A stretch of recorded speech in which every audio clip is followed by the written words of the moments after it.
Madam Chair, ito po ang blue folder. Is that the folder? Isa lamang po ito sa mga folder na mga natanggap ko po. Pero blue po. So, gaano kahiwaga ang mga blue folders? Napakamahiwaga po kasi yung mga folder kong natatanggap ko ay ang mga sangkot ay mga malalaki, well, mga sindikato. Ibig sabihin, mga politiko. Ano ba to? May mga madidisappoint ba tayo? Meron, Madam Chair. Marami. Marami, Madam Chair. Kaya Parang halos lahat, Madam Chair, kung ilalabas ko po lahat ng mga folder, baka wala pong maiwan sa Kongreso, Senado. Lahat po sila. Bakit po? Lahat po. Kapalitan na natin silang lahat. ang tanong ko is, meron recently na nag-alliance na. Yes. Yung mga nag-alliance ba na yan na involved sa blue folders? Yes, Madam Chair. Yung iba sa kanila nasa folder po. Pero buti naging safe ang passage ng folders. Unbelievable, Madam Chair, kasi minail mula sa Pilipinas, dumaan sa sa post office natin, at dumating po sa Amerika, at tinanggap ng post office ng Amerika at napunta sa aking opisina. Yeah. Madam Chair. Madali lang, ipaprocess ko lang to ha. Alam mo, mas maganda kay Julian Assange. Kasi si Julian Assange, kasi electronic lahat yun eh. May pupuntahan ka na safe na electronic. Pero ito ang tapang ha. Papel. Hard copy po, Madam Chair. Minail pa talaga sa... Minail po. At makikita mo pa kung saan galing saan post office minail. So, kompleto po tayo. May resibo. So merong receipt ng kasi registered mail yan eh. Registered mail. Huwag mo lang sabihin kung ano yung ginamit na yeah, wag na, oo. Baka magurgur yan eh. Yes. Pero I'm pretty sure naman hindi naman names yung ginamit nila dyan sa maybe, pero alam nga ang nakakamangha, Madam Chair, na ang mga tao sa Pilipinas, ito yung mga malalaking tao din, ng iba, negosyante, iba dati sa gobyerno, ay talagang nag-i-effort na pumunta sa post office, na mag-mail itong mga hard copy na ito, at ipadala dito sa akin. Wala naman po akong kalalaman, Madam Chair, na nananahimik po ako dito, nagpadala-padala sila ng mga sulat na yan, mga blue folder. You know? So, gaano kalakas ang loob ng mga nagpapadala sa inong blue folder? Madam Chair, siguro po kasi naipakita ko ang aking kredibilidad na di ko po nilalaglag ang aking mga puting ahas o aking mga confidential informant. So, protection mo rin din yung confidential informant? Siyempre, Madam Chair, kasi di ba, alam niyo naman na ako ay may death threat. Sabi ko, kung gugurgurin nila ako na lang. Ba't ko pa idadamay itong mga nagbigay ng mga impormasyon na gusto lamang malaman nila, mailaman ng mga taong gusto nila na iparating sa taong bayan, okay? Na kung ano yung mga nangyayari o ano itong mga dokumento na ito. Although ako naman, Madam Chair, hindi naman lahat na natatanggap ko po ay kailangan i-expose agad. Pinag-aaralan ko din po kasi baka mamaya ito'y gawa-gawang rekto lamang. So maraming so inaano mo pa rin siya, bini-verify mo pa rin. Oh, yes, Madam Chair. Oo, kasi mahirap naman na masunog tayo, Madam Chair. I have a question. Do you have, do you consult legal advice dyan sa lawyer mo dyan bago ka magpasabog? Yes. Actually, yung aking lawyer, di ba may lawyer ang lola mo, in-advisean niya ako diyan sa Senate hearing na yan. In-advisean niya ako ng bonggang-bongga. In-advisean na din niya sa akin na yung ngangabels ko daw, mag-ingat din ako. Sabi niya, mag-ingat ka rin sa ngangabels mo. Basta lahat factual at basta ang advice niya, protect yourself. Protect yourself. Yeah. In-advise ka ba ng iyong counsel, Miss Resource Speaker, na huwag pumunta ng Philippine Consulate? Or Yes. Madam Speaker, sa harap po ng ating mga manonood ngayon across social media, we're like 20,000 live subscribers.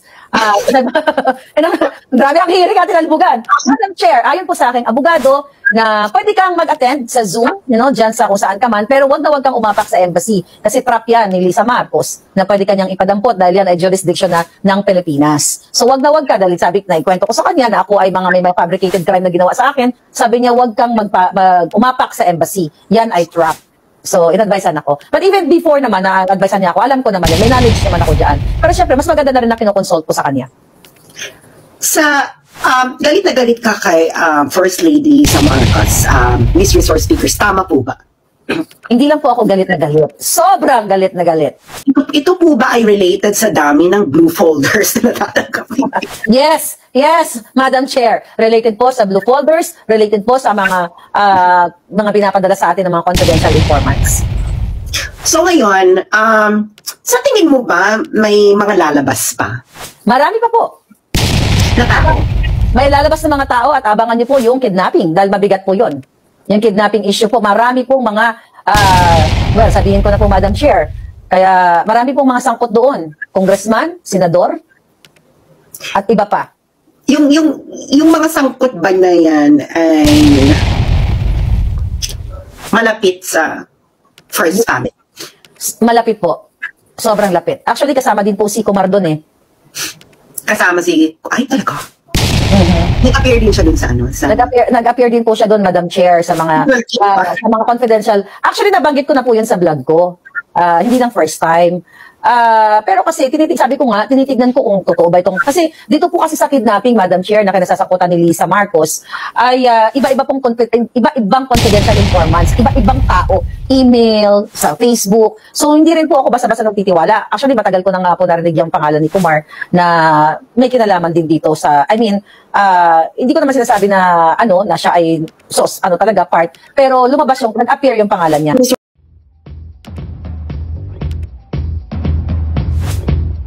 Sa akin ng bonggang-bongga. Oo naman. Talaga? Yeah. Gano'n? May mga kasunod pa daw. May mga kasunod pa daw. Oo. So March 2024, binigay sa iyo yan. Yes. So this is January. Kasi January kasi nag ano si Duterte na may nakita siya sa may papel. January 20. January 20. Oo. Sinabi ng bangag si Marcos. Yeah, you're right. Pinakitian siya ng PIDEA, ganyan. Senate hearing tayo ngayon. Okay, go. Oo, so kasi ang alam kasi yung sinasabi mo kasi so ikaw, meron ka yung PIDEA kasi dati may refer ka na videos. Iba pa yung Iba yun. Iba pa Iba yun. Yeah. Iba pa yun, no? Iba pa yun. Diba sinabi ko na may video nung 2022 kaya nga tayo may word na polboroni. Okay? Ang video may maraming hawak noon. Okay? Baka si Senator Amy meron noon eh. Charit. Hindi mo gabay. Baka siya yung maglalabas. Meron. Okay? Kaya nga, di ba sabi ko, dun sa mga post ko, kaya nga di ba tinira-tira ako ni Taning about credit card? Kasi nagsasalita na ako na polboroni. Meron. Iba yung video. Ito, iba din tong dokumento. So ano ka? Magkakaibang persona. Magkakaibang person. So talaga yung pagkakasabi mo na, kaya mahirap ka i-demanda ng cyber libel. Yeah, kasi pwedeng humingi tayo ng testimonya or kung hindi man, dito sa, ito ha, dito. Okay, bigyan ko kayo ng tip. Dito sa Amerika, okay, ito lang yung nalaman ko, na let's say for example, kayo dyan sa Pilipinas, gusto nyong maging witness, okay, for whatever na kaso dito sa Amerika. So dyan kayo sa Pilipinas, pwede kayong mag-execute ng confidential affidavit. I don't know kung pareho sa Amerika, ay sa Pilipinas ha, na ang gagawin, let's say ikaw ayaw mong malaman, marami kang alam kay Lisa, may mga pictures, video ka, gusto mong i-share sa akin, at whatever kaso ang gusto kong dalhin dito sa Amerika, pwede kang mag-execute, ibibigay mo sa akin lahat ng ebidensya, pero dyan do ka. Okay? Manunumpa ka sa abogado dito, ang tawag sa kanila confidential lawyer. So, pwede kang manumpa na hindi malalaman ng court o ng kalaban mo o didemanda mo na ikaw yung aking testigo. Kasi ikaw, susumpa ka dito sa confidential lawyer ang tawag. Ito si confidential lawyer, license at accredited, legal talaga, siya lang ang nakakaalam ng persona mo. Ang iwasan dyan, do. So, pwede kayo lahat magbigay sa akin ng informasyon at pwede kayo mag-ano ng affidavit na hindi malalaman kung sino kayo. Sabi ko na sa inyo kung may gusto kayong pasabugin kay Maharlika Bibi. Yes, ano ko yan, nalaman ko. Ay, tangay na. Kaya, come on, bring it on. Di ba? Kaya kung susunod na tanong ko ngayon, Miss Resource Speaker.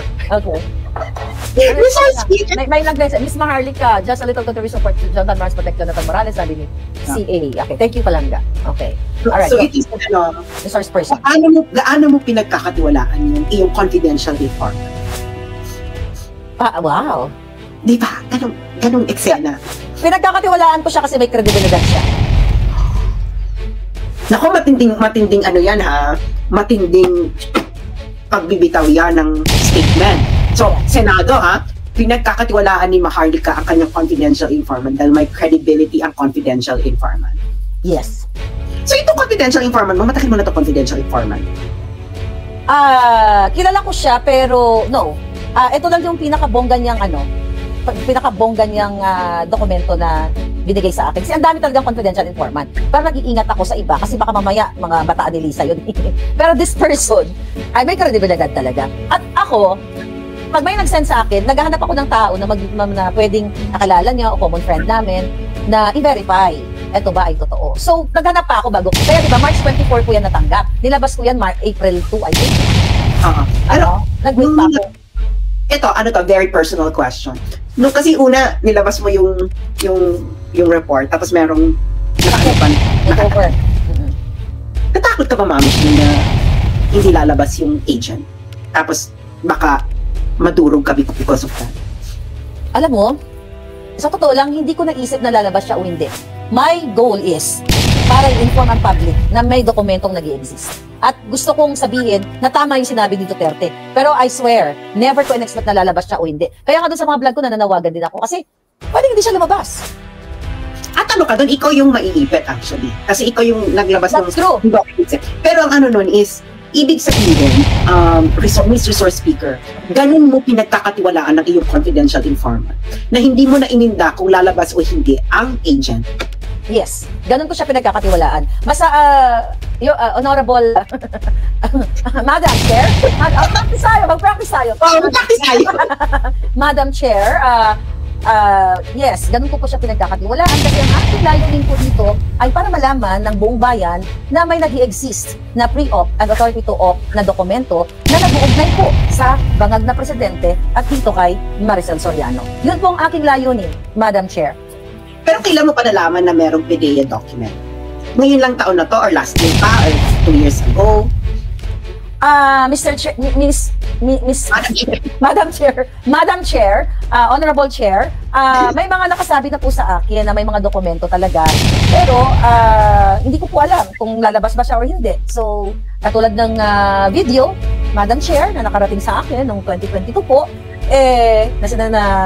personally, na i-inform sa akin. So dito naman po sa dokumentong ito, wala talaga po akong idea na ito ay lalabas dito pa sa akin na magbibigay. Pero ako po'y naniniwala dahil nga paulit-ulit na sinasabi ni Pangulong Duterte na later on na mayroon ng meron ng involvement si Marcos Jr. dito po sa pagpupulburo na to. So ito pong mga dokumento, Madam Chair, ay surprise po ito at ako po'y nawindang lang talaga dahil itong aking informante o confidential informant na may kredibilidad, sinadya sa akin one day. Kaya ako, actually meron din po akong kaba na hindi dahil masusunog ako, kaba para doon sa nakapirma.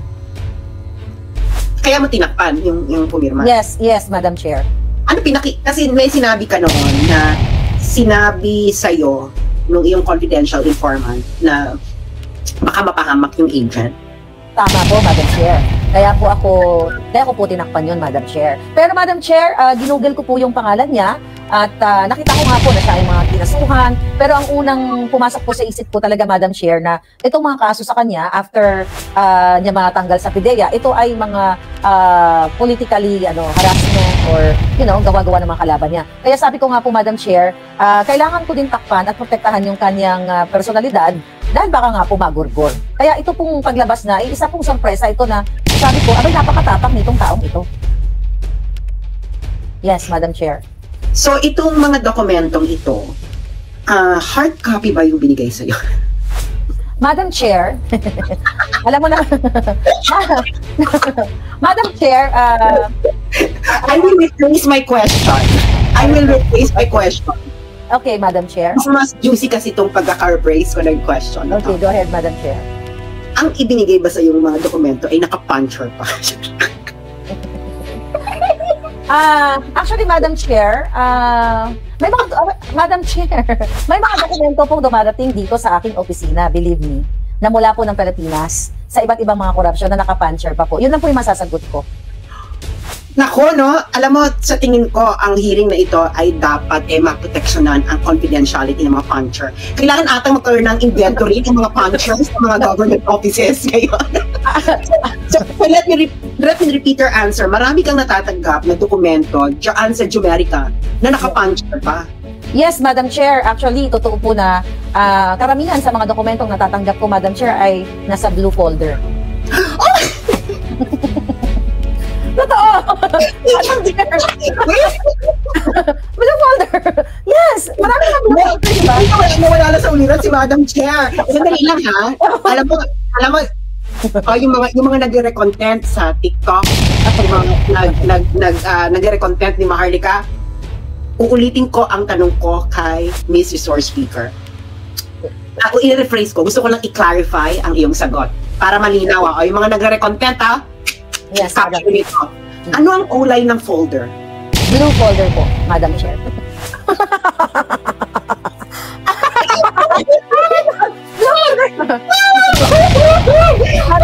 Ito po, Madam Chair. Is that the folder? Madam Chair, ito po ang blue folder. Is that the folder? Isa lamang po ito sa mga folder na mga natanggap ko po. Pero blue po. So, gaano kahiwaga ang mga blue folders? Napakamahiwaga po kasi yung mga folder pong natatanggap ko ay ang mga sangkot ay mga mga sindikato. Ibig sabihin, mga politiko. Ano ba to? May mga madi-disappoint ba tayo? Meron, Madam Chair. Marami, Madam Chair. Kaya, Parang halos lahat, Madam Chair, kung ilalabas ko po lahat ng mga folder, baka wala pong maiwan sa Kongreso, Senado. Lahat po sila. Bakit po, lahat po, papalitan na natin silang lahat. ang tanong ko is, meron recently na nag-alliance na. Yes. Yung mga nag-alliance ba na yan na involved sa blue folders? Yes, Madam Chair. Yung iba sa kanila nasa folder po. Pero buti naging safe ang passage ng folders. Unbelievable, Madam Chair, kasi minail mula sa Pilipinas, dumaan sa sa post office natin, at dumating po sa Amerika, at tinanggap ng post office ng Amerika at napunta sa aking opisina. Yeah. Madam Chair. Yeah. Sandali lang, ipaprocess ko lang to Alam mo, mas maganda kay Julian Assange. Kasi si Julian Assange, electronic lahat yun May pupunta ka na safe na electronic. Pero ito ang tapang Papel.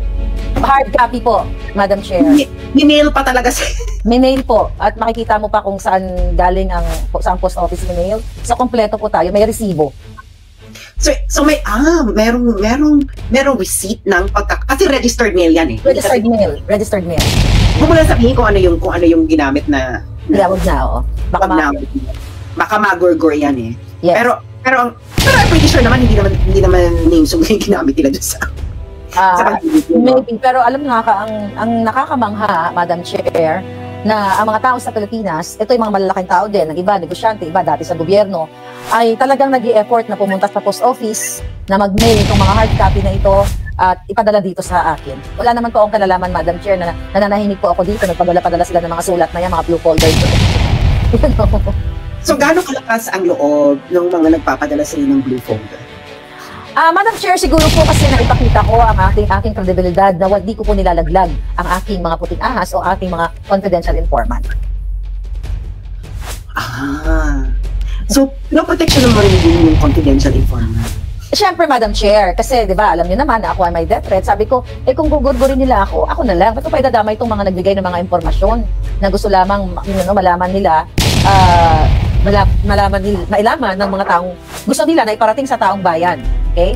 Na kung ano yung mga nangyayari o ano itong mga dokumento na ito. Although ako naman, Madam Chair, hindi naman lahat na natatanggap ko po ay kailangan i-expose agad. Pinag-aaralan ko din po kasi baka mamaya ito'y gawa-gawang rekto lamang. So maraming so inaano mo pa rin siya, bini-verify mo pa rin. Oh, yes, Madam Chair. Oo, kasi mahirap naman na masunog tayo, Madam Chair. Ako, I have a question. Do you have, do you consult legal advice dyan sa lawyer mo dyan bago ka magpasabog? Yes. Actually, yung aking lawyer, di ba may lawyer ang lola mo? In-advisean niya ako diyan sa Senate hearing na yan. In-advisean niya ako ng bonggang-bongga. In-advisean na din na sa akin na yung ngangabels ko daw. Mag-ingat din ako, sabi niya. Mag-ingat ka rin sa ngangabels mo. Basta lahat factual at basta ang advice niya, protect yourself. Protect yourself. Yeah. In-advisean ka ba ng iyong counsel, Miss Resource Speaker, na huwag pumunta ng Philippine Consulate or embassy? Yes. Madam Speaker, sa harap po ng ating mga manonood ngayon across social media, we're like 20,000 live subscribers. Grabe ang hiring natin, Albugan. Madam Chair, ayon po sa aking abogado na pwede kang mag-attend sa Zoom, dyan sa kung saan ka man, pero wag na wag kang umapak sa embassy. Kasi trap yan ni Lisa Marcos na pwede kanyang ipadampot dahil yan ay jurisdiction na ng Pilipinas. So wag na wag ka, dahil sabi na ikwento ko sa kanya na ako ay may mga fabricated crime na ginawa sa akin, sabi niya wag kang umapak sa embassy. Yan ay trap. So, in-advisean ako. But even before naman na advisean niya ako, alam ko naman yun, may knowledge naman ako dyan. Pero syempre, mas maganda na rin na kinoconsult ko sa kanya. Galit na galit ka kay First Lady Lisa Marcos, Miss Resource Speakers, tama po ba? Hindi lang po ako galit na galit. Sobrang galit na galit. Ito po ba ay related sa dami ng blue folders na natatanggap? Yes, Madam Chair. Related po sa blue folders, related po sa mga pinapadala sa atin ng mga confidential informants. So ngayon, sa tingin mo ba may mga lalabas pa? Marami pa po. Na tao? May lalabas na mga tao at abangan niyo po yung kidnapping dahil mabigat po yun. Yung kidnapping issue po, marami pong mga, sabihin ko na po, Madam Chair, kaya marami pong mga sangkot doon. Congressman, senador, at iba pa. Yung mga sangkot ba na yan ay malapit sa First Family? Malapit po. Sobrang lapit. Actually, kasama din po si Kumar doon eh.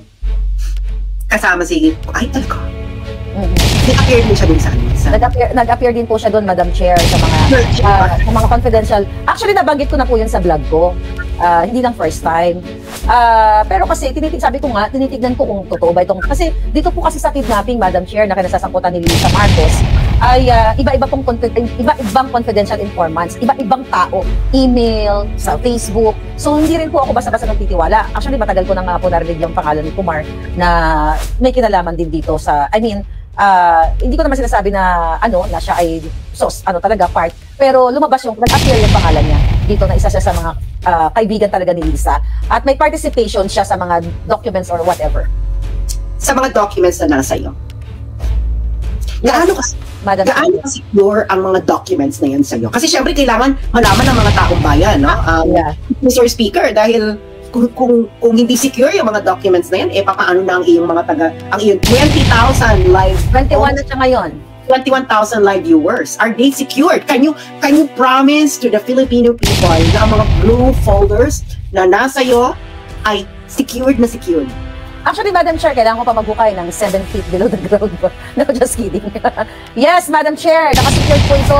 At hindi po ito basta-basta makuha. Wala po ito sa telepono ko. Ang mga dokumento na ito, folders nga eh. Ito po ay nasa secured na lugar na wala pong pwedeng makanakaw. Kahit po ako hilain nila o gurgurin nila, lalabas po itong mga secured, confidential documents.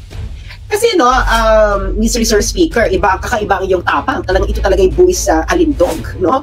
Yeah. Buwis sa alindog talaga. Kung merong mas bubuwis sa alindog sa mga nangyayari, ito talaga yung buwis alindog. Yeah. Kaya mo ba binubuwis ang iyong alindog ng ganitong sobra-sobra, Mr. Resource Speaker, dahil ang mga blue folder na nasa iyo ay karimari-marin? Well, Madam Chair, simula pong pumasok ako dito sa mundo ng vlogging, inaibuwis ko na po yung buhay ko. Kasi 2015 pa lang, kung nasusundan niyo po ang mga ginagawa ko, binangga ko rin naman yung Aquino administration. Lahat, pati kay Pangulong Duterte, hindi nga lang masyado kasi kay Pangulong Duterte, hindi naman kasing ulala nitong Aquino at nitong Marcos. So, kaya ako binubuwis yung buhay, hindi dahil gusto ko. Hindi ko po ginusto na nandito ako, Madam Chair, sa sitwasyon na yon. It just so happened na may mga may mga na-witness ako personally na ako ay nabudol, na umasa ako na gumanda ang Pilipinas at sumuporta ako sa isang bangag na gumastos ng sariling pera, panahon, na para sa aking mga kababayan, na umasa ako na one day pag nag-retire ako kahit papaano, hindi na tayo pulboronic government. So yun po yung pinanggagalingan ko, Madam Chair. Hindi dahil sa gusto ko dito sa sitwasyon na ito. Wala akong taong gustong mapunta sa sitwasyon na ito. Sabi ko nga, siguro may mission ako, Madam Chair. At hindi ko na kayang bumalik doon sa buhay na simple lang nang hindi ako kilala ng tao, ng mga sindikato. So ito, Madam Chair, ay sa tingin ko meron akong mission. At ito na nga, at stake yung naka-risk yung aking buhay. So hindi ko alam kung bakit din ako napadpa dito, pero isa lang ang alam ko. I'm fighting for what is right. I'm fighting for the truth. I'm fighting for my country. So sa tingin mo ba itong mga confidential informants na to is gusto nilang lumapit sa mainstream media? Madam Chair, wala na po sila. Ang sabi po nila sa akin, Miss Maharlika, kayo na lang po ang pag-asa namin na maglabas ng mga dokumentong ito. Wala na pong pag-asa dito sa Pilipinas. Dahil ang aming franquicia po ay nasungal nila na, nabayaran na. Kung bibigay man po namin itong mga impormasyon na to, baka po kami ay maibenta at magurgur pa. Yun yung kanilang mensahe, Madam Chair. So itong mga confidential informants na ba ito is, nasa safety na ba sila? Ang mga confidential informants. Mo. Yeah, I think they're safe. Yeah, they are safe naman. They are safe. Kasi sasabihin naman nila sa iyo kung hindi mo pa pwedeng ilabas yung mga... Actually, Madam Chair, bago lang tayo mag-usap, bago ko mag-vlog, sobrang... At ito naman ay nasa email, ano? Ano ito ilalabas natin sa tamang panahon. Ito po ay napakalaking problema ng gobyerno about kidnapping, pag-exploit ng mga kababaihan, extortion, bribery, na ang sangkot po dito ay mga taong lingkod bayan sa POSISI. Ang mga sangkot po dito ay mga konektado sa gobyerno, sa presidente. So ano ito? Mafia talaga. Mafia po, Madam Chair, at sindikato. Kaya ganito na lang po ang pinanggagalingan ng aking laban. So sinasabi ko naman, sabi ko sa, minsan ano, kahit po ako yung bells ko ay maingay, nagdadasal din naman po ako, di ko lang pinapakita sa taong bayan. Sinasabi ko kung anong, ito ba ang mission mo, Lord? Edi, todo na natin to. So I think, alam mo, I think Miss Maharlika, Miss Resource Speaker, dapat gumawa ka ng libro pang matapos na tong... Yes, thank you, Madam Chair. I think pwede mo akong tulungan dyan dahil ikaw ay may libro na. Pagkatapos na nito, pagkatapos na ng lahat. Kasi hindi ba pwede ngayon, no? Kasi kailangan mong i-document itong... Kasi kakaiba ang nangyari sa'yo, no? Yes, Madam Chair. Tulungan mo ba ako dyan, Madam Chair? Pagkatapos na ng lahat, no? Dahil puwis buhay ito, yes, masyado, kami mga madamay. Kasi ano to kakaiba yung storya mo eh. Kakaiba, I mean, lahat nagmahal. Ikaw talaga yung nagmaalang bogang-boga, kaya hindi namin talaga marari na parang, ano nangyayari dito? Kaya lahat kami doon, no? Kahit magkachika tayo noon, na parang, seryoso ba si Maharlika? Or kasama to sa ano? Kasama ba to sa bad cup, good cup nila? Nila Lisa? Kasi syempre, no, parang, hindi ba maniwala? Oo, kasi parang alam mo yung meron kang barkada, mahal naman yung jowa niya, tapos bigla siyang nagaganyan sa jowa niya na, seryoso ba to? Tapos ikaw ngayon yung nasa front lines ng, ikaw dati ang nasa front lines, isa sa mga nasa front lines ng pag-angat muli ng Marcos. Tapos ikaw rin yung nasa front lines ng natin itong kahibagang ito. I know. Tigilan natin itong kabudulan na ito. Tapos sabay hearing natin, Madam Chair, ang hirap naman magpaka-seryoso, jutang dyan. Ayun na, seryoso na, ano na tayo, chikahan na tayo, di ba? Kasi mahiwaga ang buhay, no? Katulad ng sinabi mo, pag-usapan natin ng ating, hindi natin alam, kada upang ng ating palad ng mga unang panahon. I know. Ay, pag-usapan na. Well, I mean, nabudol ako eh. Kumbaga, ikaw yung pinaasa ka na mahal ka. Diba? Tapos pala kinuwartahan ka lang, niloko ka, yung mga ganon. So talagang hindi mo mapigil yung sarili mo na maglabas ka ng ganito. Well, actually, yung usapin na ito, umasa talaga ako. Ito, mga kababayan, umasa talaga ako. Siguro, ano lang ako, parang hibang lang ako na umasa na mabago yung Pilipinas. Tapos yung pala, ano tawag dito? Yung pala, ibubudulin lang tayo. From the bottom of my heart, parang nagkaroon ako ng pantasya na kapag naupo si Marcos, gaganda ang Pilipinas. Agriculture number 1, dahil lagi ko yung tinatanong kay Kuting, na gusto ko umuwi talaga yung mga OFW. Ikaw, ako, kung maganda lang ang Pilipinas, mas masarap po kasi mabuhay sa lupang tinubuan. Pero paano ka naman uuwi dyan kung lahat syndicate, di ba? Lahat pulboroni. So, yun lang yun. Hindi nakakatakot kasi na, actually, parang kakaiba yung takot ngayon sa gobyerno eh. Natatakot na yung mga tao. Tignan mo, di ba? Si Duterte nga, kaya-kaya nilang gawin. Kasi, alam mo, hindi lang ito kapangyarihan ng gobyerno yung umihiral eh. Sindikato. Kapangyarihan din rin ng mga... Mafia. Ng halang ang... Mga syndicate. Halang ang kaluluwa. Kaya nga abang-abangan nila kasi aaralin ko lang yung isang folder na natanggap ko. Di ba? Aaralin ko lang yun kasi kailangan i-verify din kasi yung mga information. Kasi nung nasa Pilipinas ako, ako na mag-ingat ka dun sa mga nilalabas mo kasi tumitegi yan. Tumitegi talaga. Sabi ko parang, wait lang ha, na parang it's 2024, 2023, meron pang ganon, na parang, sabi ko na parang ganon talaga na, alam mo, Sas, mga kababayan, Si Noynoy nun, talagang binomba ko ng binomba, pati sila Chris. Lahat ng mga dilawan. Although may mga nagipit din sa akin, nilabanan ko din naman sila eh. Pero hindi ito nararamdaman nung naramdaman ko, naramdaman mo. Hindi sila ganito ka-notorious. Nagugurgur talaga. Doon rin pa Pangulong Duterte, di ba? Talagang bumagsak na bumudya. Kahit supporters niya.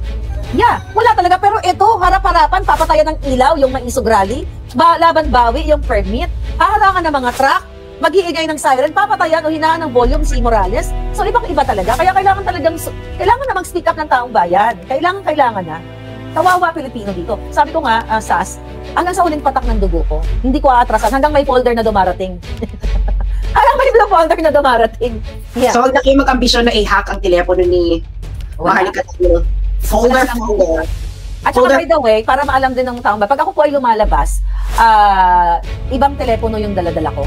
Yung zero, pag ako lumalabas, zero capacity. Wala kang makukuha ang ebidensya. O sa kahit dumutin man nila ako, wala talaga silang makukuha. Ano ka talaga? Parang Julian Assange talaga yung datingan. Yung datingan mo na ibinigay sa'yo ni... Pero kasi nga, mas matindi sa'yo kasi talagang... kasi sa kanya electronic copy. Yeah, sa akin talaga may hard copy. May actual. Meron talaga nakastapler. Yeah. Anyway, baby girl, sige, last na lang, kasi 7:38 na, meron pa lang ako. Pag-usapan muna natin, mga kababayan, alam mo, ikwento ko lang yung tungkol sa, Alan Dale shop nyo. Di ba may message kita? Mga malingga, baka nakita na kita doon. Nung bata kasi ako, nung 1980s, kasi matanda ako sa'yo, 87, ganyan, 87, 88. Kapag summertime, ako ay nagbabakasyon sa auntie ko sa Sampaloc. Kung taga Quezon City lang naman kami, pumupunta ako doon. So yung auntie ko nagtitinda ng mga pagkain, so mga kakanin. So iniikot na yan yung buong Ligarda, Bustillos, lahat ng ikot niya, nagtitinda siya ng mga pack food. Yung mga naka-plastic na yun, nakapake na, naka-styro na ganyan. Yung panahon na yun, 80s, so nagdi-deliver siya ng ganun. Pag summertime, tumutulong ako. Pag summertime, pumupunta ako doon. Tapos, actually, doon ko nga natutunan sa auntie ko na, alam mo yun, nung siya nagtitinda, after niya magtinda, nagdi-deposit siya isa lang kasi yung anak niya, shoutout sa pinsan ko. So anyway, nagdi-deposit siya ng 30 pesos. Dalawang bangko yung dinedepositohan niya, 30 pesos, tapos sa kabila yata 40 pesos. Saving siya ng anak niya. So, nadadaan kami doon sa shop niyo, sa Allendale. Na-realize ko lang yan, yung nag-usap kami ng pinsan mo. Actually, naging trabahador niyo ako. No, kasi summertime, kasi tinuturuan kami kung paano kumita ng, I was like 12, 13. So sabi ng auntie ko, na-remind lang sa akin ng pinsan ko, uy, sabi niya ganun, si Mrs. Sasot, hindi mo natatandaan? Sabi si Mrs. Sasot, sabi niya, nag-JT tayo doon, naggupit tayo ng mga himulmul, doon sa jersey, yung mga uniform. Basketball uniform. Basketball uniform. So pilit kong binabalikan yung issue na yun, yung issue na yun, yung memories na yun. Sabi ko, oh my God, kaya may message kita. So nung bata ako, tagagupit ako ng himulmul, ng basketball jersey niyo sa Sampaloc. So, I think, binigyan kami ng pera ng bonggang-bongga. Oh. Ano pangalan ng tita mo? Webina. Tanong mo kay mother mo, Webina. W-E-B-I-N-A. Webina de Rojas. Kaya ba yung may mga, kasi may mga natatandaan kasi ako nung nagbibenta ng ulam. Mga ulam, yes. Nakapack na. Nakapack. Yeah. Actually, napakaganda ng memories sa auntie ko kasi siya yung nagturo sa akin magluto. Kaya gusto kong pumunta sa kanila pag summertime kasi iba-iba yung mga putahe niluluto niya. So doon ako magluto. Tapos doon din siguro somehow natutunan ko sa kanya kung paano humarap sa tao. I was young, 12, 13, no? Naglalakula-ula kaming ganon. Tapos yun nga, sabi ng auntie ko kasi lahat ng mga anak niya, tapos mga pamangkin niya, oy, may kakilala ko, o magtrabaho ka doon para matuto ka sa buhay mo. So, kaya na-remind sa akin ng pinsan ko, pinsan, nagugupit tayo doon ng mga himulmol nung bata tayo. So yun yung kwento ko. So noon pa lang pala, nagtatagpo na yung landas natin. Oo, ang weird ng ang weird ng buhay. Na parang, nagkatagpo na tayo, hindi man lang natin nalaman. So, correct. Pero mas matanda ako sa'yo. Mas matanda ako sa'yo. Wala ka na doon. May mga bagay talaga na meant to be. And this was 1987, 1988, mga ganyan. So yun yung nakakaloka dito ng mga bagay-bagay. So, kaya nga naloka ako. Sabi ng pinsan ko, sabi mo kay Sas na nagbigumit tayo ng himulmol. So, binaprocess ko yung memories. 80 by God, 30-something years. Hello? Yes, my God, that was long time ago. Pagkakalit sa atin si Jinggoy. Pagkakalit sa atin si Jinggoy. Hindi natin matanda. Pero hindi ko makalimutan yung Allendale. Okay? Kasi, napakaganda ng negosyo nung time na yun kasi kayo yung sikat na yun eh. So, yun yung memories ko. Kaya, diba, minessage kita, natuwa ako, nagtawagan tayo. Kasi excited ako. Hoy, Sas, sabi ko na naging trabahador niyo ako. Yeah, during summer. Yeah, anyway. Yeah. Thank you so much, Miss Resource Speaker. At ang dami natin na pag-usapan. Hindi tayo iniwanan ng mga tao, in fairness, ha? At ng mga chismosa sa Quartz Park. I know. Thank you so much for watching, sa umabot sa 21,000 across social media. Sas, thank you so much, baby girl. Mag-ingat ka din. See you again. Bye-bye. Bye! Bye.